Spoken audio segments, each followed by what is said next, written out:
Cluster news today और मैं हूं आपके साथ मानवी ठाकुर। शुरुआत करते हैं आज की खास खबरों से।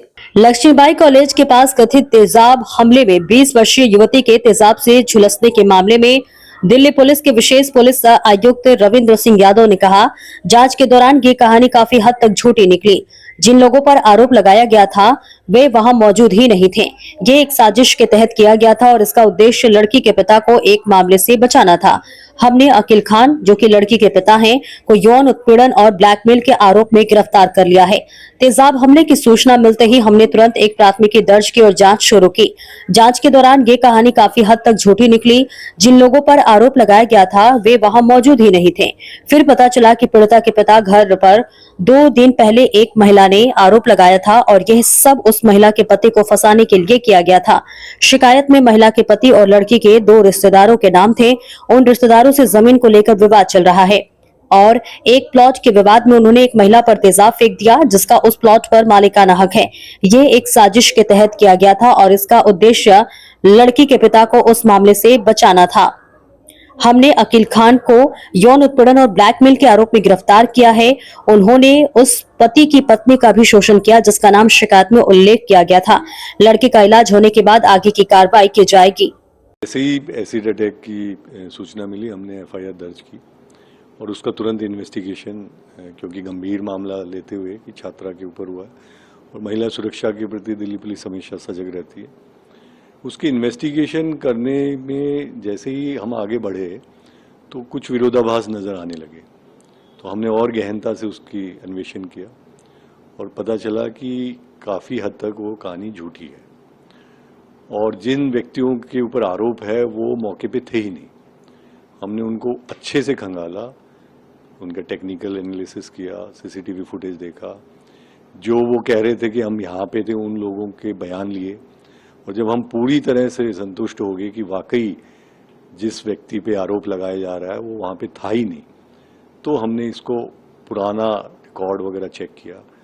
फिर समझ में आया कि जो छात्रा है, पीड़िता थी, उसके पिता के ऊपर एक 2 दिन पहले ही वारदात, जो एलिज्ड वारदात है उससे 2 दिन पहले ही उसके पिता के ऊपर आरोप लगे थे और वो एक महिला ने लगाए थे। उस महिला के पति को ही फंसाने के लिए ये सारा किया गया था। बल्कि केस की जो कंप्लेंट थी उसमें 3 लोगों के नाम थे, एक तो इस महिला के पति का और 2 और लोग जो छात्रा के दूर की रिश्तेदारी में भी है। उन रिश्तेदारों के साथ इनका केस चल रहा है मंगोलपुरी में, एक प्लॉट का झगड़ा, और उस प्लॉट के झगड़े में एक औरत जो कि एक मालिकाना हक था उसका, उसके हस्बैंड की डेथ हो गई थी और ये लोग उसके प्लॉट पे कब्जा करना चाह रहे थे। उस औरत पे इन लोगों ने एसिड फेंका था। जो छात्रा के फादर का साला और बाकी कुछ 3-4 रिश्तेदार थे, जो कोर्ट में ट्रायल पे चल रहा है। तो फिर सारी परत की परत खुलती चली गई और हमने इसमें बहुत तेजी से इन्वेस्टिगेशन किया।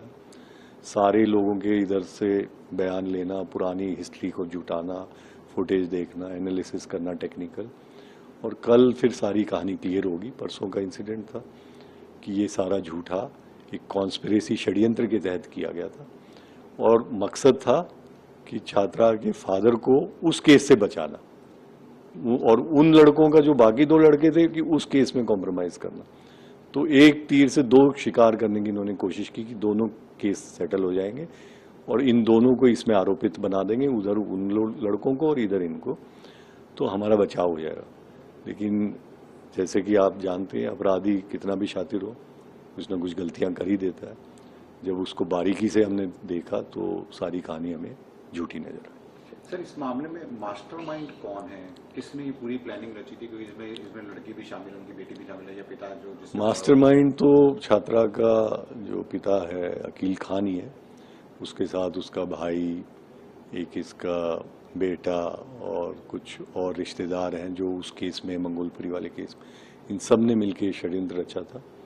और चूंकि इन्वेस्टिगेशन अभी जारी है, एग्जैक्ट रोल आज हम इसको वेरीफाई करके और फिर कोर्ट को बता देंगे। सर, कितने लोगों की गिरफ्तारी इस मामले में हो गई है कि ताकि?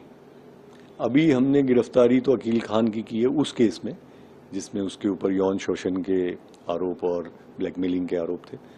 उसके बाद अब जितनी कहानी परत निकलेगी, क्योंकि इसमें एक प्रोसीजर होता है, जब हम ऑलरेडी एक केस दर्ज है तो उसको हम पहले क्लोजर करते हैं, फिर उसकी झूठी FIR कराने के आरोप में और इस कॉन्स्पिरेसी के आरोप में फिर एक अलग मामला दर्ज होके बाकी सबके खिलाफ एक्शन हो।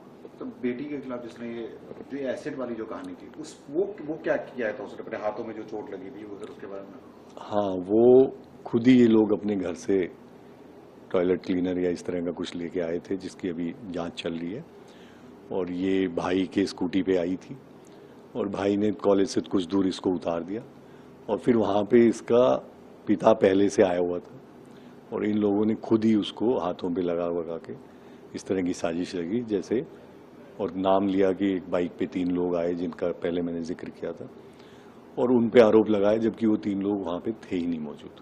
तो ये सारा षड्यंत्र इनके परिवार का ही रचा हुआ था। तब इन तीनों को क्लीन चिट दे दी गई है जो जिसके ऊपर इन्होंने आरोप? हाँ, देखिए, इनका वहाँ पे ना तो इनकी मौजूदगी है, ना इनका कोई जो ये बातें थी कि स्टॉकिंग करता था, कहीं कुछ नहीं है।